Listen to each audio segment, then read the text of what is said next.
actually, we saw his place in the Workaway website. Yeah. We were curious whether or not to contact him, but we saw a lot of good reviews, so we said, let's give it a try. And he actually answered pretty soon. Quickly, yeah, which is not fair, not really the case. Oh, most really? Of the Usually times. it's hard to find. Yeah, someone who answered, yes.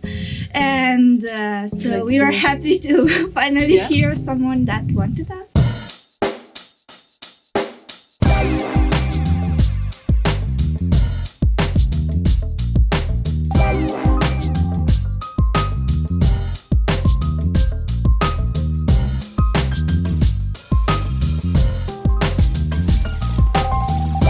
Pretty familiar with reconstructions since my house went through the same process when I was little, and it was like interesting to help someone renovate like a traditional house. Let me introduce Sara and Elisabetta from Italy. They were Workaway volunteers last year at François and Noriko's Kominka.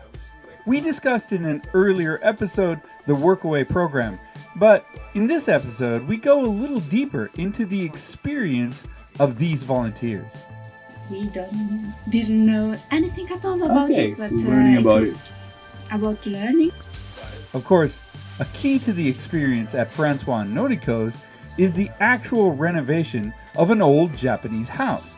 And while volunteers may have had some experience building and renovating homes back in their home countries, few have the experience of doing it in Japan. Here in Miyasa, it's the first time we kind of do this labor This job. kind of job, yeah.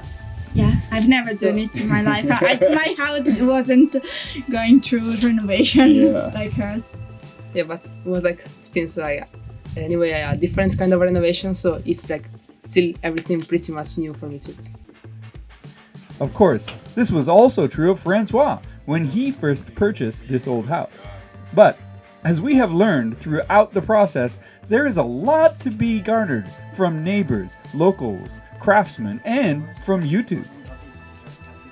François has been a great student, and now, with volunteers booked through the renovation process, he is called upon to be a good teacher. In addition to Elisabetta and Sara, you may recognize Max from previous episodes.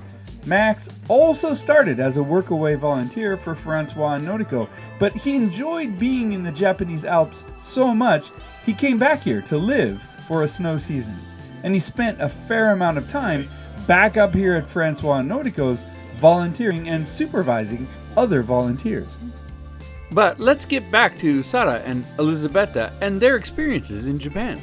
We met in university, studying Japanese. So we were like, she's 1 year older than me, so I was always asked her for advice on English language. Then we had more or less a year or 6 months off. So and we decided, let's go back to Japan, so maybe we can...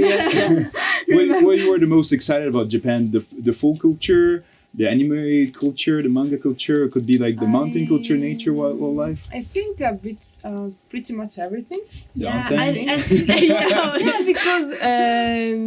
like we studied a lot about Japan, but you never know how much is like really true and how much is stereotype, you know. So we were like curious to meet the culture, the people, and see with our own eyes what's like Japan for you. Is it really that beautiful? Is it just so hyped up by books and so on? No, it's really that beautiful. Yeah. Having lived in Japan for as long as I have, I've heard a lot of different perspectives about life in Japan, both from people who live here and from visitors alike.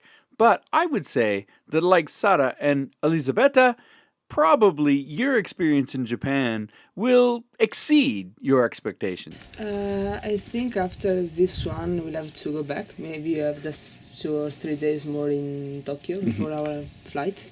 And do you want to come back? Yeah, of course. Okay, already. We're studying Japanese there. It's going to be a problem if we don't want to go back.